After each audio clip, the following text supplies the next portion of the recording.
tê-la nesta casa. E a nossa irmã Maristela vai falar sobre o comprometimento com Cristo. Comprometimento com Cristo é o tema da palestra de nossa irmã Maristela Santos. Maristela, mais uma vez, obrigado e fique à vontade. Obrigado. Bom dia a todos. Feliz ano de 2018, né? Já que a última vez que aqui estivemos foi ano passado. E é com grande alegria que sempre retornamos a essa casa que generosamente nos convida para estar junto a todos vocês nesse ambiente tão especial. É a minha primeira vez no domingo, mas confesso que fico em dúvida em escolher, porque todos os dias são sempre muito especiais aqui. A gente, quando vem no primeiro mês do ano, né, em janeiro, apesar de estarmos no dia 28, não seremos ansiosos de falar que o mês já está acabando, né? Porque tem gente que já está fazendo, já está quase em junho. Não, peraí, a gente está em janeiro, primeiro mês do ano. Então vamos diminuir essa ansiedade e vamos viver um dia de cada vez. E às vezes a gente conversa com as pessoas, né? O que a gente escuta falar? Nossa, como o ano passou rápido. O ano passado eu nem vi passar. Não é o que as pessoas estão falando? Eu nem vi passar e o ano passou. A gente parece que está sempre com essa sensação que chegou atrasado, né, numa festa que acabou. Mas a gente estava lá. Por que a gente não viu passar esse ano, né, de 2017? Ou será que a gente viu e não reparou o que tinha que reparar? E cada um, quando começa a conversar num grupo sobre as ideias do ano anterior, a gente começa a reparar que as pessoas fazem um histórico. É natural. A gente termina um ano e começa a fazer um histórico de como é que foi o nosso ano passado.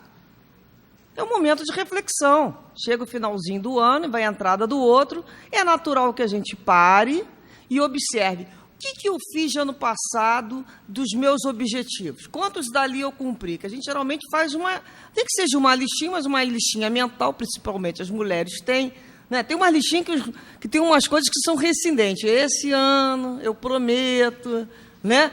E a gente tem lá, a gente não vai contar o segredo para ele, mas toda mulher tem lá um sonho, né? Com a casa dela, com os filhos, com o marido, com ela mesmo. Esse ano eu vou dar mais cuidado, não sei o quê. Então, a gente percebe que é do ser humano criar projetos. E quando a gente sente que naquele ano a gente não está conseguindo por algum motivo, a gente joga para o ano que vem. Ano que vem, sem falta, eu vou no médico, eu fiquei de ir ver aquela situação. Ano que vem, eu vou procurar fazer a minha meditação com mais disciplina. Ano que vem eu vou fazer aquela caminhada que eu estou precisando fazer, aquela atividade física. Então, o que a gente começa a perceber? Que, ao final do ano, nós fazemos um balanço, igual o dono de uma loja, um comerciante, ele faz um balanço do que ele precisa mais para o ano que vem. Qual foi a parte ali que não ficou? Então, ele começa a fazer um balanço do que foi e do que pode ser, porque na vida a gente tem que ter sonhos para o futuro, na vida a gente tem que estar sempre olhando à frente, vivendo o dia de hoje, mas com ideia lá na frente, de coisas a realizar, porque se nós não tivermos o que realizar, nós nos entristecemos. O ser humano, ele necessita ter sonhos no sentido de possibilidade de realização, ele tem que ter esperança, ele tem que ter o desejo de conquistar alguma situação. Olha que eu não estou falando aqui de questões materiais. Conquistar situações internas. Olha, esse ano que vem eu prometo ficar menos ansioso, eu vou buscar situações que me deem mais paz de espírito. O ano que vem eu prometo colocar em prática tudo aquilo que eu ouvi ano passado. Porque não é assim? Porque ano passado nós escutamos tantas palestras, nós assistimos, né, tantos episódios bonitos, não vamos lembrar só dos... Nós tivemos episódios maravilhosos, é só lembrarmos. Lemos livros de conteúdos excelentes, páginas, preces, e a pergunta é: o que nós fizemos com todo esse manancial que recebemos aqui do lar e também de tantos outros locais que passamos, de pessoas que passaram por nossas vidas? O que nós fizemos com tudo isso? Será que nós somos aquelas criaturas que guardamos esse manancial, esse tesouro, e lembramos do terceiro, falando assim: ó, isso aqui que eu estou lendo, ó, é excelente para minha vizinha. Ó, isso aqui que eu estou ouvindo, ó, quem devia estar aqui era meu irmão. Ele que precisava estar ouvindo isso aqui. Se somos nós que estamos aqui, se aquela página caiu na nossa mão, não existe engano.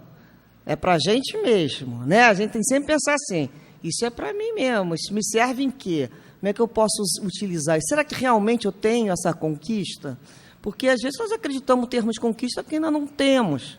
Nós estamos só na fase ainda de conhecer uma matéria nova e fixá-la muito nas reencarnações, no momento de vida, e de algum momento nós vamos derrapar, porque nós estamos fixando, a gente fala assim, puxa, mas eu já tinha feito a conquista da paciência, né? Eu sou uma pessoa tão paciente, fulano me tirou do sério. Bem, a gente não tinha a conquista da paciência ainda na realidade, porque ninguém perde aquilo que foi conquistado. Na realidade, ninguém perde aquilo que não tem ainda, porque quando realmente se tem, não se perde. O processo era de fixação. Então, são experiências que a maioria a gente foi conseguindo consolidar. Tem algumas que a gente não conseguiu, para provar que aquilo não está efetivamente fixado no espírito ainda. Então, Deus nos oferece sempre novas oportunidades. E cada ano que chega vai trazer a sua lição.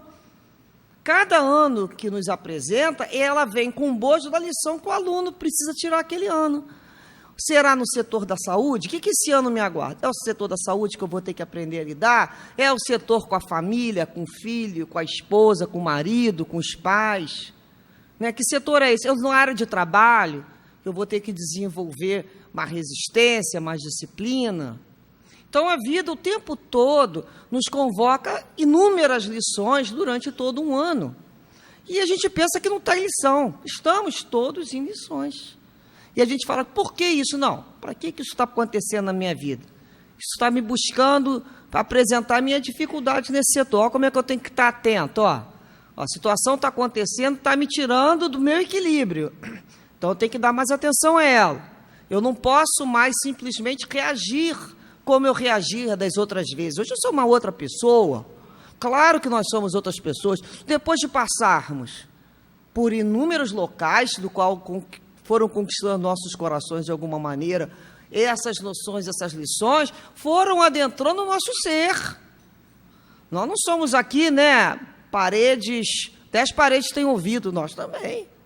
Então, nós somos criatura que absorvemos essas lições. E isso vai se calando lá fundo, no nosso coração. Em alguns momentos, só cala na nossa mente, né? Vem para a nossa mente e a gente consegue raciocinar.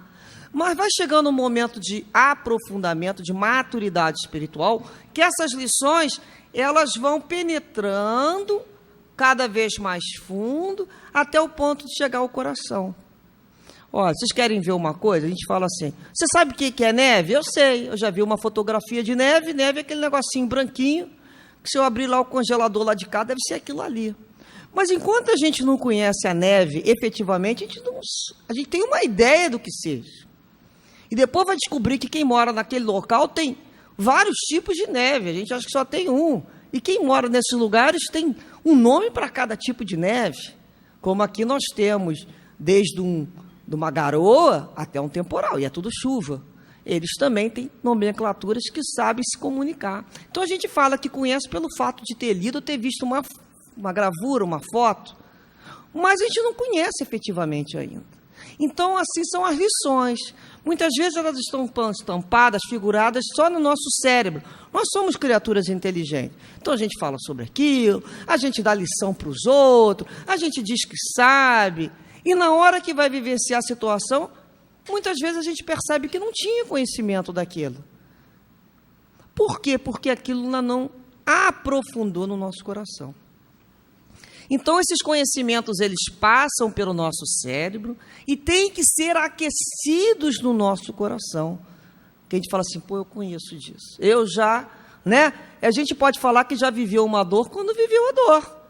Por que nós chamamos Jesus de mestre querido? Porque ele conhecia das situações. A gente, para falar de alguma coisa, a gente às vezes vai ter que passar por aquela situação. Como é que nós vamos conversar com o nosso irmão de caminhada? sobre a resistência à dor e ao vício se a gente não passamos por uma situação dessa? Ou não temos ideia, ou não temos a empatia, ou em outra reencarnação não tenhamos vivenciado essa situação? Quem que sabe falar com melhor propriedade do que aquele que vivenciou? E fala para o outro com respeito: olha, meu companheiro, isso é difícil mesmo, eu sei que é duro, mas você vai conseguir. É difícil, mas se consegue. A gente, quando tem fé, fortalece a fé, pede ajuda aos guias e mentores, a gente consegue sair dessa situação. Tudo passa. Isso também passa. Isso é só um episódio da sua vida que veio para que você desenvolva o quê? Né? O companheiro estava falando aqui dos vícios. Desenvolva resistência. Nós somos espíritos ainda muito rebeldes que temos que aprender a desenvolver resistência e disciplina. Nós somos pouco disciplinados.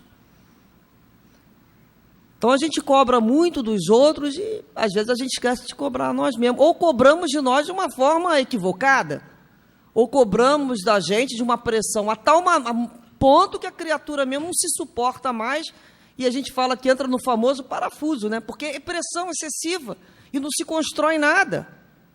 Então, é igual passarinho: se você aperta muito, você mata. Se você abre muito, ele cai. Então, né, as mães sabem meio, os pais sabem meio fazer isso com o filho, né? Dá aquela apertadinha, dá aquela largadinha, dá aquela apertadinha, dá aquele beijinho. Não é assim? Então, é um processo meio que tem que dar espaço para que o outro venha.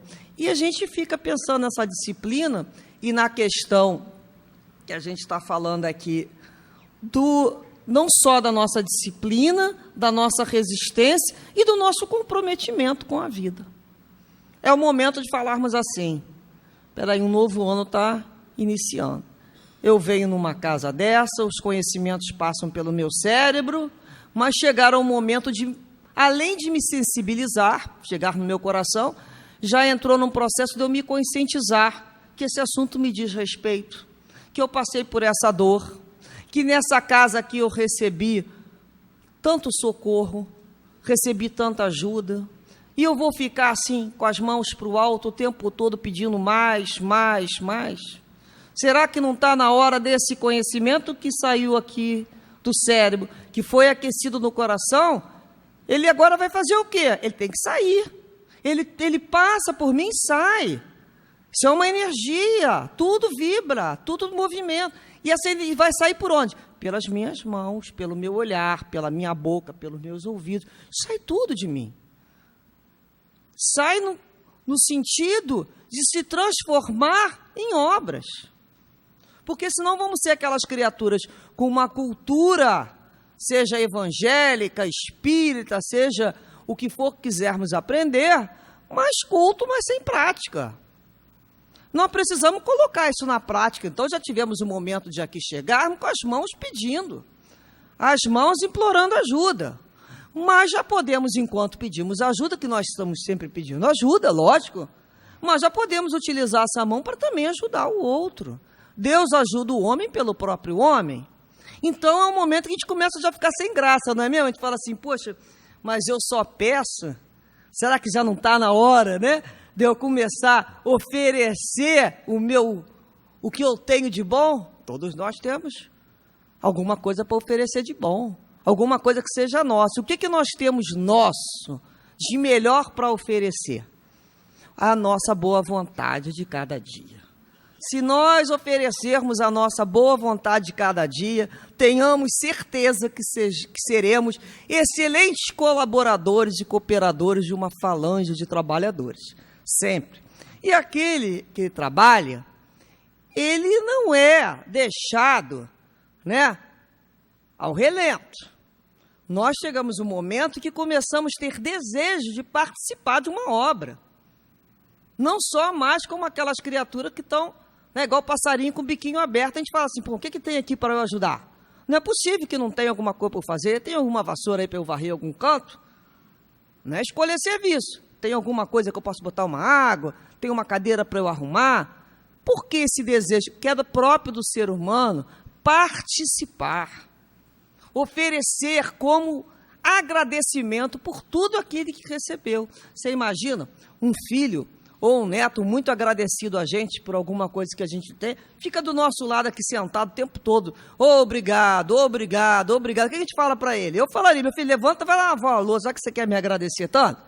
Vai ali para a pia, lava uma louça, pega ali uma roupa, vai lavar, vai passar. Vai me agradecer de outra maneira. Sai de perto de mim e fica aqui falando toda hora que eu não estou precisando disso. Não. Olha, se eu sou assim, vocês também devem ser assim. Você imagina alguém ficar te agradecendo? Quer me agradecer? Vamos embora, vamos trabalhar junto. Me ajuda a carregar essa bolsa aqui, vamos ali comprar não sei o que comigo. Isso é uma forma de me agradecer. Estar junto. Da mesma forma a casa. Imagina ficar ajoelhado o tempo todo agradecendo. Não. Vamos agradecer através do trabalho. A gente está aqui, né, que nem um livro do Paraná Ranza que eu li. Enquanto aqui está varrendo aqui o solo que eu moro, que é o planeta Terra ainda, a mente é que se encontra ligado ao cosmos. Mas os meus pés já estão na Terra. Enquanto meus pés estiverem na Terra, eu devo serviço ao planeta. Eu devo serviço ao local que eu moro. Eu devo ser agradecido aonde eu piso. E como é que eu faço para ser agradecido? Buscando algum momento para eu servir, para eu ser útil. Ser útil. Anonimamente. Da forma que puder aproveitar a minha boa vontade naquele dia. Então, nós vamos recordar que todos nós, certamente, por termos tanto a agradecer a Jesus, nós fizemos compromisso, assumimos compromisso com a espiritualidade e nos comprometemos nessa reencarnação e nesse subsequente, de alguma forma colaborarmos. Então, quando a gente para falar do ano que se viveu, que se passou, não é mais aquela conta que fala assim, ano passado eu consegui comprar aquilo para o meu filho, eu consegui comprar um carro novo. Não é isso que a gente está falando, não. O que você efetivamente conseguiu conquistar? Seu, de espírito imortal, ou que você já entendeu que precisa, né, enfrentar aquela situação ali para conquistar. Ou que ainda não conquistou, mas que continua nesse ano com essa mesma tentativa. Mas tentativas verdadeiras, com boa vontade. O que é boa vontade? É aquela vontade boa, vontade fortalecida, vontade com disciplina. Eu quero, eu vou conseguir, sim. É possível. Já percebi que isso é possível na minha vida. Basta eu querer. Basta eu me disciplinar. Né? Nada começa grande, as coisas começam pequeno, eu vou do pequeno até atingir o tamanho que eu quero de qualquer situação. Se fulano tem, eu também, por que eu não vou poder ter? Uma situação de uma aquisição moral. Então eu começo a me direcionar para aquela conquista. Eu vou querer aprender, mas é lógico que se fulano sabe fazer tão bem, porque ele faz aquilo há mais tempo. O problema é que a gente muitas vezes não tem a humildade de querer aprender, né? A gente já quer saber ser o mestre de todas as situações, então fica mais difícil. Se a gente não tem humildade de sentar com outro, como é que a gente vai para fazer assim? Me ensina a ter, como é que você faz para ter essa paciência toda, hein? Aí fulano vai contar a história da vida dele, a gente vai ver, mesmo, olha. Então a gente precisa muito aprender com o outro que se aproxima da gente. Então o nosso comprometimento com a espiritualidade, nós que somos médios, é um comprometimento muito sério. É um comprometimento muito sério. E quando a gente chega na reencarnação, a gente quer dar uma de esquecido, né? E todo médium, aquele que não busca o trabalho, como é que ele se sente? Ele se sente natural, ele se sente perdido, ele se sente confuso. Enquanto ele não encontrar o trabalho, ele não se sente bem. É como se estivesse faltando alguma coisa na vida dele. E o que falta na vida dele? Trabalho. É pelo trabalho que ele demonstra a gratidão, o reconhecimento e o comprometimento dele. Aí quando a gente fala em trabalho, trabalhar mediunicamente, trabalhar numa casa, ser voluntário, é de qualquer maneira? Eu quero trabalhar e eles vão adorar que eu estou me oferecendo. Olha, muito ajuda quem não atrapalha, não é? Então tem gente que a gente fala assim, pô, você não quer ficar sentadinho lá? Vai lá aprender como é que trabalha, depois às vezes você vem aqui oferecer teu trabalho. Porque tem pessoas que às vezes elas não vêm para ajudar, elas vêm para colocar, né, uma série de exigências. Então, eu trouxe aqui, elenquei algumas de observação de grupos, né? de algumas situações que nos deparamos como trabalhadores, muitas vezes, e vamos refletir sobre isso. Não queremos dizer que a gente aqui não está afirmando nada, a gente está colocando situações para que a gente pense.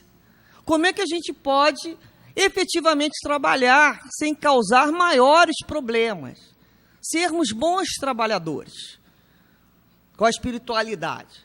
Então, eu primeiro elenquei aquela criatura que a gente chama para o trabalho e ela fala assim, eu? Quem sou eu para fazer isso? Não é? E ela o tempo todo, a desculpa dela, quem sou eu para fazer isso? E a pessoa às vezes fala que eu sou humilde. Não, já está falando que é humilde, ela já não é humilde, né? Primeiramente, ela tem orgulho, é um orgulho muito grande. Vocês sabem por quê? Porque vir aqui na frente se expor e errar na concordância verbal, falar palavras erradas, e até emitir alguns pareceres que às vezes não ficaram bem claros, tão claros na minha cabeça, mas não consegui passar, isso é me expor. Isso é se expor, sim. A apreciação pública. A tua vaidade acaba.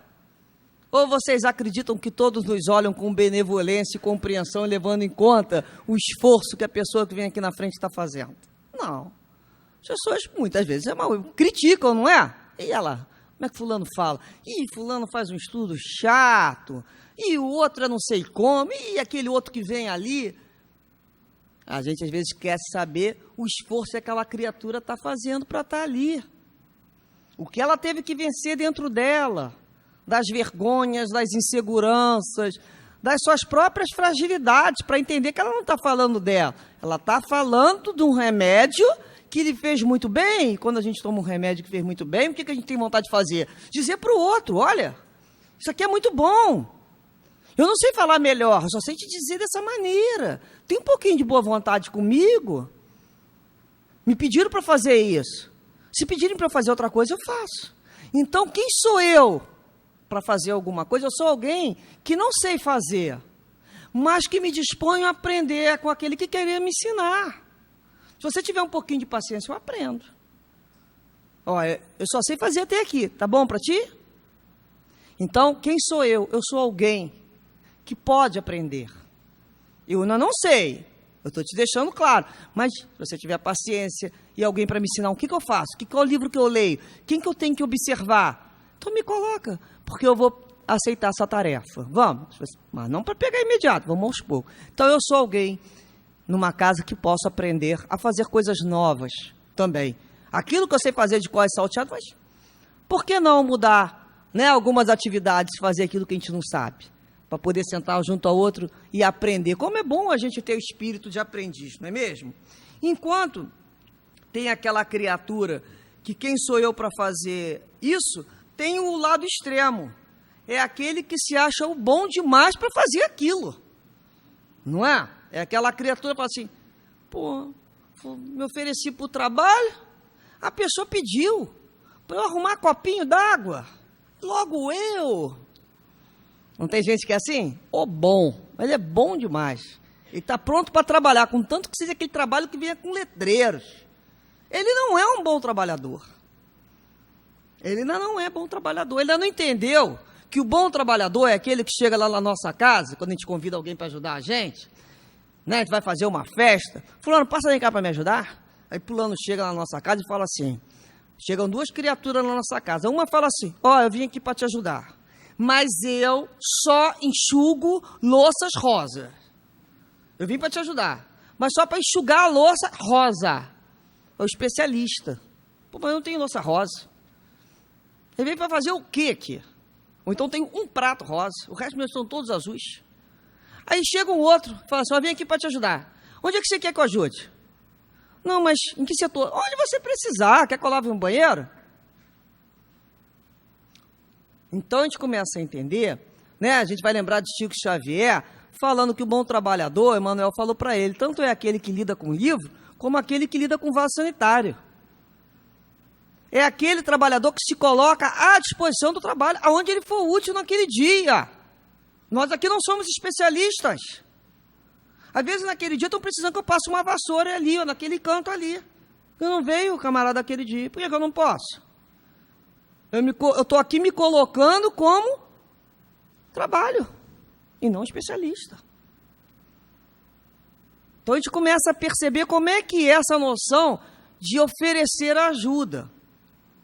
Então aquele que se propõe a fazer o que é simples é aquele que será convidado para as coisas maiores, porque ele terá credibilidade, ele terá começado um serviço e conhecido aquele serviço da base.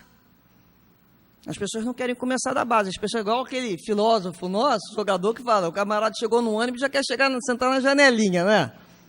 Primeiro o camarada fica em pé, é natural. Ele tem que pegar manejo, traquejo com uma determinada situação para depois ele virar chefe. Mas já viram como é que as pessoas querem? Você quer ser o quê? Eu quero ser chefe. As pessoas querem ser chefe. Como é que ele vai ser chefe se ele não aprendeu? Como ele sabe nem sobre o subordinado dele, o que ele vai mandar fazer? Olha, se você nunca lavou um banheiro, como é que você vai ensinar alguém a lavar banheiro? Não pode. Você não sabe fazer aquilo, como é que você vai dizer se está certo, se está errado, se está bom, se não está bom? Então, tem que conhecer daquilo que a gente está falando para o outro. A gente se sente mais à vontade para falar sobre alguns assuntos. E os incontáveis? Não é? Nós também temos o trabalhador que é o incontável. Quem que é o incontável? É o que nunca tem tempo. Ele está sempre ocupadíssimo. Já viu quando a gente tem que pedir um favor a alguém? Quem que a gente pede? A quem tem tempo vazio ou a quem vive com a agenda lotada? Eu peço para quem vive com a agenda lotada. Porque quem vive com a agenda lotada não é à toa. São aquelas criaturas que vão sempre arranjar um tempo para me atender. Se o camarada está com a agenda muito vazia, é porque ele realmente não usa o tempo dele para nada. Viu? Ele vai dizer que não tem tempo. Por isso que ele tem tempo vazia. Já viu que é assim? Os incontáveis, eu nunca posso. O camarada nunca pode nada. Então ele tira a atividade dele, o compromisso dele, mediúnico, ou a casa que ele trabalha, como um hobby. Ele não tem responsabilidade. É um hobby. Hoje não está fazendo muito sol, hoje não está chovendo muito, porque no Brasil é difícil, né? Um clima ameno. Aí ele vai trabalhar. Não. Por que ele não vai trabalhar um dia que está chovendo? Ele é de açúcar? Não. Está muito sol. Por que ele não vai trabalhar? Ele não te passa passando mal, é hora de trabalhar. Então a gente começa a perceber que nós temos que desenvolver dentro do nosso ser o espírito de dever, sentimento de dever, de comprometimento com o trabalho. As pessoas contam com a gente, a espiritualidade conta conosco. Não é fácil fazer uma substituição em cima da hora do trabalhador. Então, se nós temos um trabalhador que falta muito, o que a gente começa a falar? Nem conta com fulano. É um incontável. É um incontável. É assim que a gente quer ser observado, como incontável? Qual outro grupo que tem? Os exagerados também, né? Tem gente que também é exagerado, que você chama o camarada, ele vive para uma determinada situação, aí ele vive dentro de uma casa espírita, de um lar, de um trabalho voluntário, e deixa a família dele, muitas vezes precisando da presença dele. É exagerado. Ali, às vezes, aquilo ali é uma fuga para sair de casa. Então, a gente tem que ter bom senso. Nem só ficar dentro de casa, porque a casa precisa de mim o tempo todo, porque também não precisa de mim o tempo todo. Eu tenho que aprender a administrar o meu tempo e a minha vida. A gente começa a administrar, sem exageros de pontas, de pêndulos.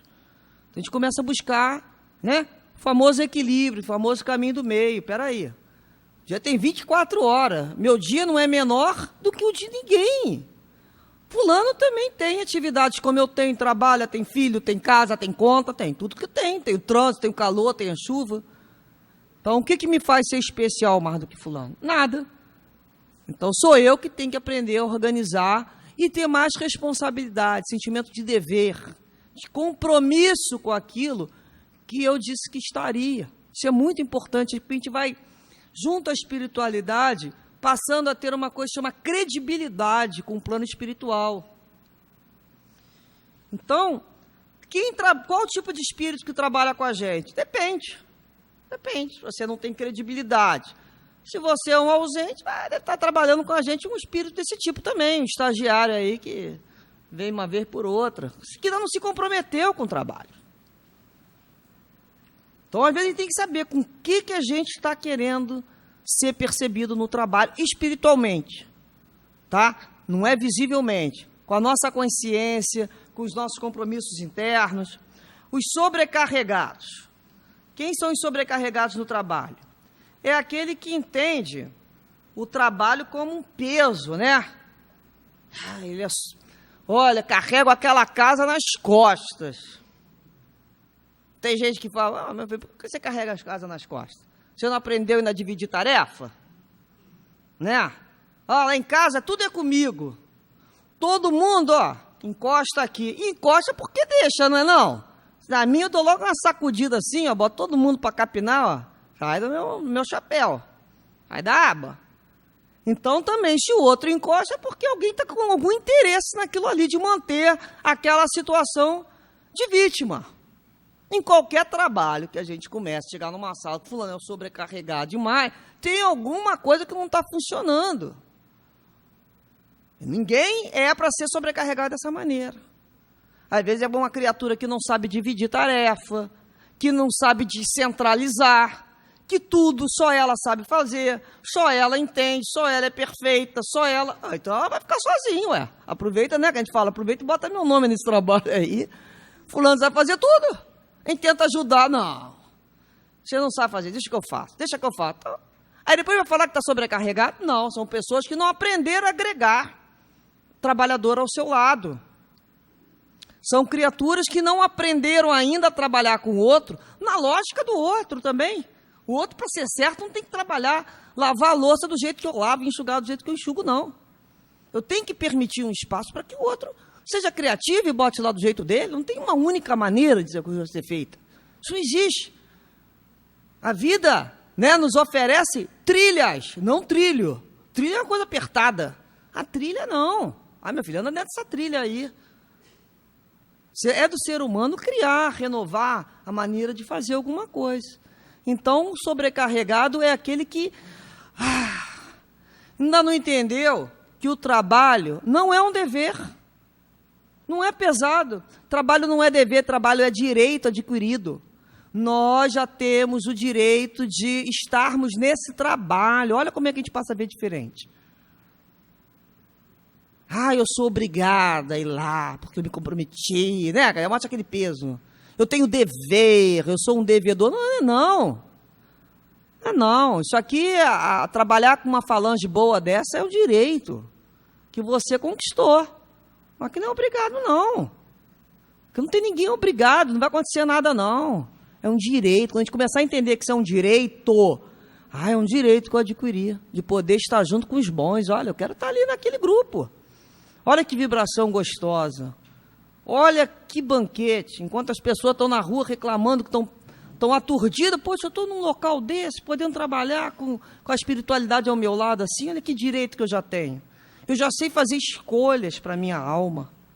A diferença. Então, é quando a gente começa a sair da casa do dever para botar como direito. E os insubstituíveis, quem são? O insubstituível são aqueles que são os donos do trabalho, né? Aquele que fala assim, olha, o dia que eu morrer, isso aqui tudo acaba. Tem gente que é o famoso Sissi, né? Se acha. Eu fico olhando aquilo e falo assim, meu Deus. Às vezes em casa a gente acha, né, com os filhos, né? Olha, dia que eu sair dessa casa aqui, o que vai ser? Vai continuar bem, muito obrigado, até melhor. A gente acha. Então, a gente vai aprendendo na vida que o trabalho é uma conquista, sim. A gente deve conquistar um local de trabalho e deve perseverar nesse trabalho, sim. Deve perseverar. Deve procurar manter esse trabalho. Mas também entender que nós somos substituíveis, graças a Deus. Todos nós. Então, o trabalho não nos pertence, não é nosso. Nós estamos comprometidos com ele. Mas não me pertence. O trabalho é da espiritualidade, o trabalho é do Cristo, o trabalho é de Deus. Eu não trabalho para A, para B, para C, para cá. Não, eu trabalho para Deus. Nesse momento, fulano está lá na vida com a tarefa de administrar tal local, gerenciar tal trabalho, e eu estou de fazer outra coisa ali. Que Deus dê força para ele levar aquela situação tão difícil, gerenciar um grupo, administrar trabalhadores, não é mesmo? Não é fácil, não. São seres humanos. Ser humano é igual a mim, difícil. É bom de longe, né, na foto, mas perto é complicado, cada um tem um jeitinho. A gente sabe que a gente não foi chamado só a viver, a gente foi chamado para conviver, aprender a conviver, a conformar as situações. Então não é só formar, a gente vai aprendendo a conformar um com o outro, é criar novas formas de relacionamento, isso é conformar uma situação. Então, nós não somos insubstituíveis, nós temos que entender que nós que já estamos há mais tempo, temos que agregar e ajudar o outro que chega a aprender uma atividade, porque daqui a pouco a gente está saindo, e é aquele outro que vai assumir o nosso lugar. O importante não somos nós, o importante é a obra. A obra tem que prosseguir, para que eu possa retornar futuramente, e a obra está cada vez mais bonita. A obra não é minha, a obra é do Cristo, a obra é de Deus. E sabemos que já trabalhamos, que oferecemos o que é ali, o nosso melhor. Tem um pedaço do nosso coração em todo lugar que a gente passa. Que o que seja que for, da coisa mais simples à coisa mais difícil, que a gente faça com amor. É para varrer um chão, varre com amor. É para conversar com fulano, fala com amor. Olha, fulano, você foi chamado para quê? Dá um sorriso. Vai lá, você vai dar um sorriso, pode dar um sorriso com amor. Lembra que você está saindo uma vibração dentro de você. Oferece para o outro uma prece com amor. Nós já saímos daquelas escolas que nós éramos obrigados. A nossa disciplina agora é interior. É uma outra disciplina. Não mais disciplina que a gente chama, né, das estéticas, é uma outra disciplina, é disciplina interior. A luta é comigo. De eu aprender a me disciplinar, eu a vencer a minha rebeldia, eu a diminuir os meus impulsos, eu aprender a domar-me a esse animal ainda tão selvagem e impulsivo que tem dentro de mim, para se domesticar e humanizar. É esse o objetivo das reencarnações, a evolução, o progresso. E a gente aprende isso como? Trabalhando, convivendo, passando por dificuldade. Como é que eu vou aprender alguma coisa se eu não provar daquilo? Então, na espiritualidade, no plano espiritual, nós nos comprometemos a aprender uma série de lições. Porque quando a gente chega aqui no planeta, como a Terra, a gente acha que vem aqui para passar um dia de domingo na praia, no antigo Paquetá, que nem hoje mais Paquetá é como era, né? Eu me lembro de Paquetá bucólico, ia lá para a Praia da Moreninha, tinha uma fresca, que a minha mãe falava. Hoje tem um quente lá. As frescas sumiram, não sei porquê. Mas é interessante isso. Nós não viemos aqui de passeio, de domingueira. Nós viemos para desgastar. E as pessoas falam, eu quero me poupar. Já viu que é assim? Olha, fulano, eu quero me poupar. Para poupar, como é que você vai sair poupado, meu filho? Você veio aqui para se desgastar um pedacinho de você, porque você sai mais leve. O dia que tiver que desencarnar, porque a gente sai inteiro e é um problema, né, gente? É bom que a gente vai desgastando, vai deixando um pedacinho aqui da coluna num lugar, vai deixando um dentinho no outro, e vai dando mais amor, e vai se desgastando com amor. Nós viemos não para nos poupar, nós viemos para nos desgastar ao outro. Aí às vezes a gente fala assim, fulano só lembra de mim para trabalhar. Que bom, né? Nós já somos lembrados como pessoas úteis para alguma coisa. Imagina aquele que fala assim, fulano nem adianta. Nem adianta chamar, porque não vai mesmo. Quando lembram a gente, pedem algum favor, a gente fala assim, puxa, que bom. Já lembram de mim como uma pessoa. Já não tem mais medo, tem gente que tem até medo de pedir favor, né? A gente chega devagarinho, assim, tem medo da reação da criatura. Como é bom quando a gente já é lembrado com carinho, e as pessoas não têm medo de nos pedir as coisas. Nós já estamos começando a ficar domesticados. Nós temos também aqueles que buscam o repouso do guerreiro, que eu botei aqui. Quem é aquele repouso do guerreiro? Aquele que sonha assim, ó. De vez em quando eu tenho um sonho desses, né? Comprar um sítio, botar aquela plaquinha lá fora, né? Repouso da guerreira. Repouso do guerreiro. É aquele sítio calminho, bem longe, que os beija-florzinhos vêm para cá, beija-florzinho vem para lá, e a gente sai para dar uma voltinha numa árvore, depois descansa na outra. E quando a gente olha o mundo, olha a vida, a gente fala assim, como é que eu vou descansar, gente?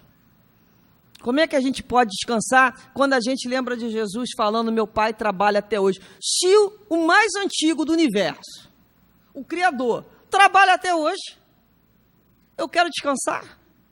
Ah, porque eu tenho direito a trabalhar. Mas eu não estou em possibilidade de repousar, impossibilitado. Mas eu não preciso ficar contemplando o beija-flor o mês inteiro. Precisa 2 meses, 3 meses contemplando o beija-flor. Eu não vou aguentar mais olhar aquele beija-flor. Porque eu não tenho condições espirituais, eu falando por mim, de ficar com a mente vazia sem obrigação há muito tempo. Eu vou criar caraminhola aqui dentro, olha. Eu não posso ter muita hora vazia, cada um é que tem que se conhecer. Eu não vou conseguir durante um ano inteiro ficar meditando na contemplação. A minha mente não pode ficar vazia, eu tenho que ter disciplina de trabalho também.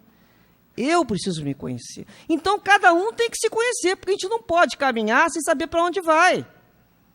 Se a gente não se conhece, não conhece a nossa fragilidade, a gente vai se aventurar a fazer coisas que nós não podemos. E eu, por exemplo, não posso tomar conta de bolo de chocolate. Ele vai sumir.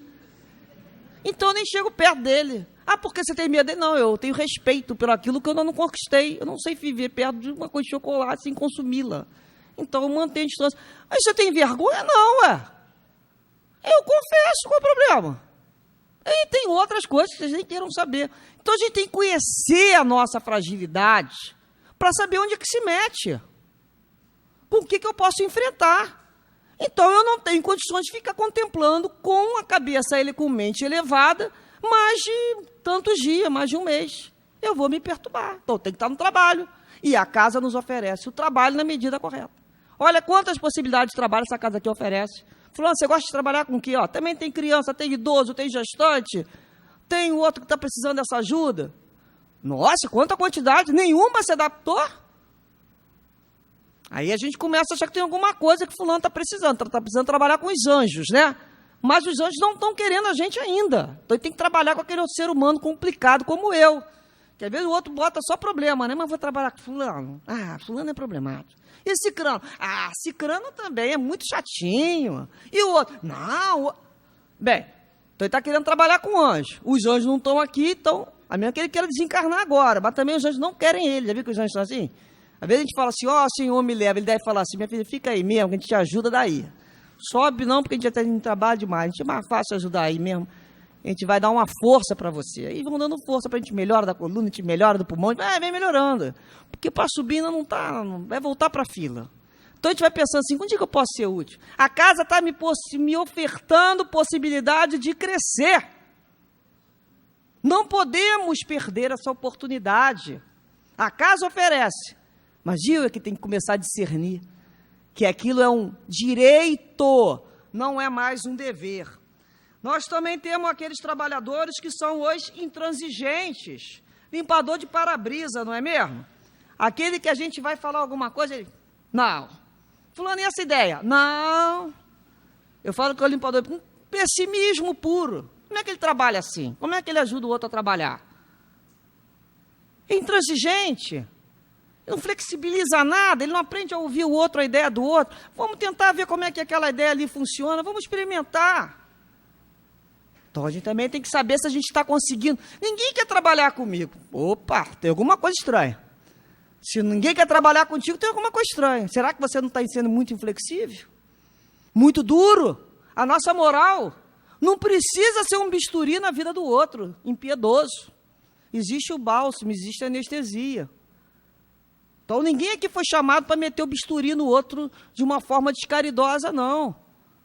Então, a gente começa a ver que a intransigência nossa, a inflexibilidade, tem que ser modificada. A gente tem que aprender a trabalhar com o outro e agregar pessoas ao nosso redor pela simpatia. Nós temos que aprender a desenvolver laços de simpatia, porque serão com esses laços que nós iremos ultrapassar os obstáculos que a vida nos oferta como lições. São as simpatias ao nosso redor. Nós vamos lembrar também, para terminar, né, nós temos um tempo aqui, mais 2 casos, que eu me lembrei que eu acho muito bom isso aqui. Primeiro, os profetas, né? Trabalhar com profeta não é mole. O profeta é aquele camarada que já viu tudo. ele sabe tudo. A espiritualidade só conta para ele. Tudo ele sabe. Gente, a gente tem que tomar muito cuidado com isso. Muito cuidado, porque a gente é responsável por tudo aquilo que coloca na mente do outro. Nem todas as mentes estão preparadas para ouvir em determinadas situações. E, às vezes, é coisa do médium mesmo, é ideia dele própria, né? Às vezes a gente fala assim, o médium tem uma ideia que é dele, é um ponto de vista muito particular. No momento que nós trabalhamos numa casa, que existe uma administração, que existe o plano espiritual desenvolvendo o trabalho, nós temos que aprender a entrar no trabalho naquele pedaço que nos foi oferecido, com calma, com humildade, com respeito pelo trabalho. Ouvirmos o que o outro tem a nos dizer, porque senão a gente quer mudar as regras da casa dizendo que foi mediúnico. Olha, aquele que o guia chega aqui para trabalhar e quer mudar tudo que a direção dessa casa tem feito há anos, a pessoa tem que criar o quê? O próprio grupo dela, ué. Vai criar, meu filho, teu próprio centro, tua própria casa. Porque não veio para somar, veio para dividir. Então nós temos que aprender a fazermos um som. Somos todos membros de uma casa. E todos são importantes, mas cada um na sua função. Mas todos têm que estar trabalhando de forma harmoniosa, não com disputas. Não pode haver disputa numa casa, porque essa casa se quebra, ela racha. Nós temos que aprender que nós estamos trabalhando para Jesus, e que hoje tem fulano naquela sala, tem cicrano na outra, mas eles também saem. Ele está aprendendo a lidar com aquilo ali, ele não é perfeito, porque eu também não sou. Ele tem os enganos dele, também está aprendendo tanto quanto eu estou aprendendo a trabalhar. E o mais difícil de lidar num trabalho, que a gente pode pensar, é com o desanimado. O desanimado para o trabalho. Porque não é o plano espiritual que vai vir nos animar, não. Somos nós que vamos ter que aprender a nos automotivarmos diariamente. Porque senão a gente entra no automatismo e já começa a dar passo assim, ó. Já começa, nem se prepara mais para nada. Você chama fulano para estudar, não, já sei isso. Quem é que já sabe tudo? Quem é que sabe fazer tudo?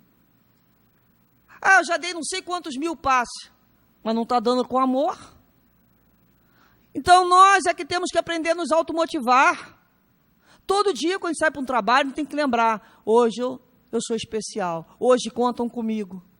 Hoje eu estou aqui para ser melhor do que o dia anterior.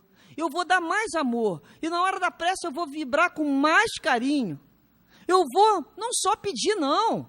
Eu vou enviar meu pensamento para todos aqueles que estão desanimados. Aqueles que olham e falam assim, que alegria, estou viva, estamos vivos, mais um ano se apresenta. A misericórdia divina nos oferta a possibilidade de estarmos juntos para crescermos juntos. E vamos lembrar, para encerrarmos, da oração do trabalhador. Vocês sabem qual é a oração do trabalhador? É a oração da paz. Senhor, fazei de mim um instrumento da vossa paz. Onde houver ódio, que eu leve o amor. Onde houver ofensa, que eu leve o perdão. Onde houver discórdia, que eu leve a união. Onde houver dúvidas, que eu leve a fé. Onde houver erro, que eu leve a verdade. Onde houver desespero, que eu leve a esperança. Onde houver tristeza, que eu leve a alegria. Onde houver trevas, que eu leve a luz. Ó Mestre, fazei com que eu procure mais consolar que ser consolado, compreender que ser compreendido, amar que ser amado, pois é dando que se recebe e é perdoando que se é perdoado, e é morrendo que se vive para a vida eterna. Que Jesus e toda essa espiritualidade amiga realmente nos aceite e nos ajude a cada dia mais sermos servidores, com muita humildade. Sabemos que dos servidores somos os últimos, que nem São Paulo falava. Sei que sou um dos últimos, mas graças a Deus eu já sou o que sou. Graças a Deus, lembremos sempre disso. Já estamos nas frentes de trabalho. E só o fato de pensarmos no trabalho com com a espiritualidade já é um progresso. Só o fato de pensarmos em sairmos da nossa casa para vir para um local desse, de luz, já passamos a sermos cuidados por essa espiritualidade. Que Jesus, então, ampare a todos, fortalecendo a cada um de vocês na boa vontade, para todo um ano de trabalho que se inicia. E lembremos sempre que estamos juntos, porque sozinho ninguém consegue. Muita paz.